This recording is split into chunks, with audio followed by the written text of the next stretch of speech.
অন্যদিকে ব্যক্তি এক, পরিচয় দুই, কখনো ভারতীয় কখনো বাংলাদেশি। ভারতীয় পরিচয়পত্র ব্যবহার করে এদেশে প্রবেশের চেষ্টা করা এমনই এক বাংলাদেশিকে ধরেছে মহিদপুর ইমিগ্রেশন পয়েন্ট অথরিটি। নির্দিষ্ট অভিযোগ জানিয়ে ধৃতকে ইংরেজবাজার থানা পুলিশের হাতে তুলে দেওয়া হয়েছে। ধৃত বাংলাদেশিকে 6 দিনের পুলিশি হেফাজতের আবেদন মঞ্জুর করেছে আদালত।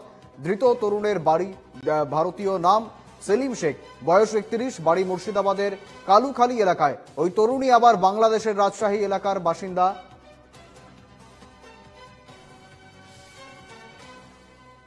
সেখানে সে মোহাম্মদ দিলওয়ার নামে পরিচিত। ইংরেজবাজার থানার পুলিশের সূত্রে জানা গিয়েছে, সেলিম শেখ নাম নিয়ে ওই তরুণ ভারতে প্রবেশের চেষ্টা করে এবং সেখানেই ইমিগ্রেশন চেকিং এ আটকা পড়ে তিনি।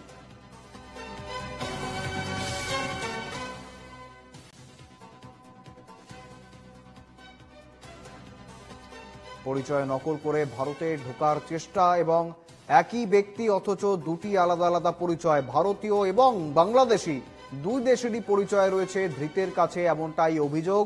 ভারতীয় যে পরিচয়পত্র রয়েছে সেই পরিচয়পত্র ব্যবহার করে ভারতে ঢোকার চেষ্টায় মহিদপুর ইমিগ্রেশন পয়েন্ট অথরিটির কাছে আটকা পড়ে ব্যক্তি এবং তাকে ইংরেজবাজার থানায় পুলিশের হাতে তুলে দেওয়া হয়েছে। ধৃত ব্যক্তিকে, বাংলাদেশি ব্যক্তিকে 6 দিনের জন্য পুলিশি হেফাজতের আবেদন মঞ্জুর করেছে আদালত। ধৃত তরুণের ভারতীয় নাম সেলিম শেখ, বয়স 31, মুর্শিদাবাদের কালুখালী এলাকায়, এবং ওই তরুণী আবার বাংলাদেশের রাজশাহী এলাকায় মোহাম্মদ দিলওয়ার নামে পরিচিত।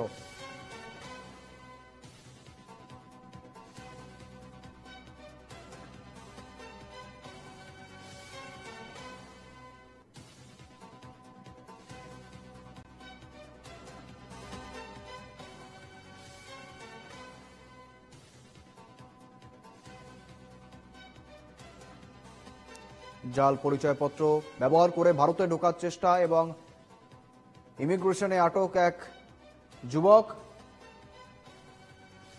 তাকে 6 দিনের পুলিশি হেফাজতের নির্দেশ দিয়েছে আদালত।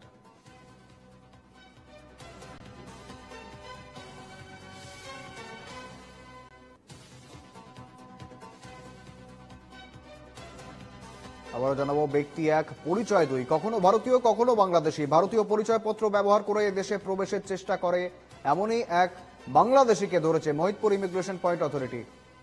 নির্দিষ্ট অভিযোগে জানিয়ে ধৃতকে ইংরেজবাজার থানার পুলিশের হাতে তুলে দেওয়া হয়েছে। সঙ্গে রয়েছে প্রতিনিধি সুমিত ঘোষ, জানবো বিস্তারিত। সুমিত, একই ব্যক্তি অথচ দুই দেশের আলাদা আলাদা পরিচয়। সুমিত, দেখো, একেবারেই তাই।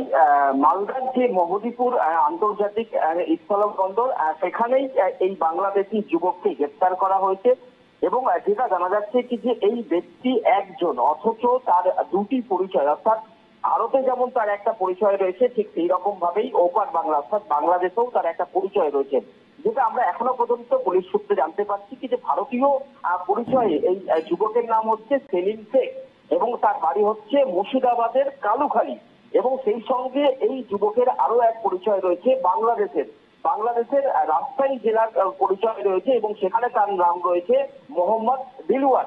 এবং এই যুবক 2007 সালে অবৈধভাবে ভারতে প্রবেশ করে এবং তারপর সে ভারতীয় যে আধার কার্ড, ভোটার কার্ড এবং পাসপোর্ট বানায় এবং দীর্ঘ কয়েক বছর ধরে এই মুর্শিদাবাদে সে সেলিম শেখের পরিচয় দিয়ে বসবাস করছিল। এবং যেটা জানা যাচ্ছে কি যে এই সেলিম শেখ এই যে মহদীপুর আন্তর্জাতিক স্থলপথ সেখান দিয়ে সে বাংলাদেশে যাচ্ছিল এবং তার আগেই মহদীপুর যে ইমিগ্রেশন চেক পয়েন্ট রয়েছে সেখানে যখন তার নোটিশ যাচাই করা হয় তখনই ধরা পড়ে যে এই ব্যক্তি একজন অথচ তার দুটি পরিচয় রয়েছে।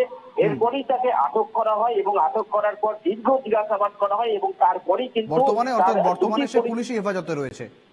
একদম, সে পুলিশের হেফাজতেই রয়েছে, তাকে আদালতে পেশ করা হয়েছে এবং তাকে 6 দিনের হেফাজতে নেওয়া হয়েছে। বেশ, ধন্যবাদ সুমিত।